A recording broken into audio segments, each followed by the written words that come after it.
బస్తర్ అడవుల్లో నెత్తుటేరులు పారుతున్నాయి. ఛత్తీస్గఢ్లో భారీ ఎన్కౌంటర్ జరిగింది.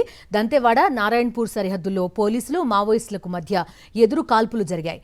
ఎదురు కాల్పుల్లో 7 మావోయిస్టులు మృతి చెందారు. ఎదురు కాల్పులు ఇంకా కొనసాగుతున్నట్టుగా తెలుస్తోంది.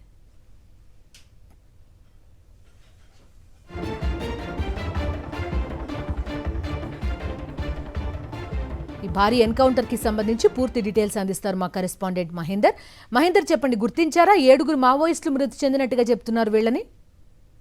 బిందు దంతెవాడ నారాయణపూర్ సరిహద్దులో భారీ ఎన్కౌంటర్ జరిగింది. ఎన్కౌంటర్ లో 7 మావోయిస్టులు చనిపోయారు. ఇంకా కాల్పులు పోలీసులకు మావోయిస్టుల మధ్య కూడా కాల్పులు కొనసాగుతూనే ఉన్నాయి. అయితే ముందుగానే మావోయిస్టులకు సంబంధించి ఒక రహస్య సమావేశాన్ని కూడా దంతెవాడ నారాయణపూర్ సరిహద్దులోని అటవీ ప్రాంతాల్లో ఏర్పాటు చేశారని కూడా అక్కడ ఇంటెలిజెన్స్ వర్గాల సమాచారంతో కూడా పోలీసులు కుంబింగ్ నిర్వహించడం జరిగింది. కుంబింగ్ నిర్వహిస్తున్న క్రమంలో పోలీసులు మావోయిస్టులు ఎదురుపడడంతో కూడా పరస్పరం ఎదురు కాల్పులు జరిగాయి. ప్రస్తుతం ఈ 4 గంటల నుంచి కూడా ఈ ఎదురు కాల్పులకు సంబంధించి జరుగుతున్నాయి. ఇంకా పూర్తి ఆపరేషన్ పూర్తయిన తర్వాత పూర్తి వివరాలు వెల్లడిస్తామని కూడా నారాయణపూర్ జిల్లా ఎస్పీ కొద్దిసేపటి క్రితమే ప్రకటించారు. అయితే వరుసగా జరుగుతున్న ఎన్కౌంటర్ల నేపథ్యంలో మావోయిస్టు పార్టీకి పెద్ద ఎదురు దెబ్బగానే మనం పరిగణించాల్సి ఉంటుంది. జనవరి నుంచి ఇప్పటి వరకు ఏకంగా 8 ఎన్కౌంటర్లలో 124 మంది మావోయిస్టులు చనిపోవడం కూడా కేంద్ర మావోయిస్టు పార్టీ కూడా ఉక్కిరి బిక్కిరి అవుతున్న పరిస్థితి కనిపిస్తుంది. ప్రధానంగా ఛత్తీస్గఢ్ సంబంధించిన ఏరియాల్లో బస్తర్ అక్కడ సరిహద్దులో ఉన్న అటవీ ప్రాంతాలని ఎక్కువగా పోలీసులు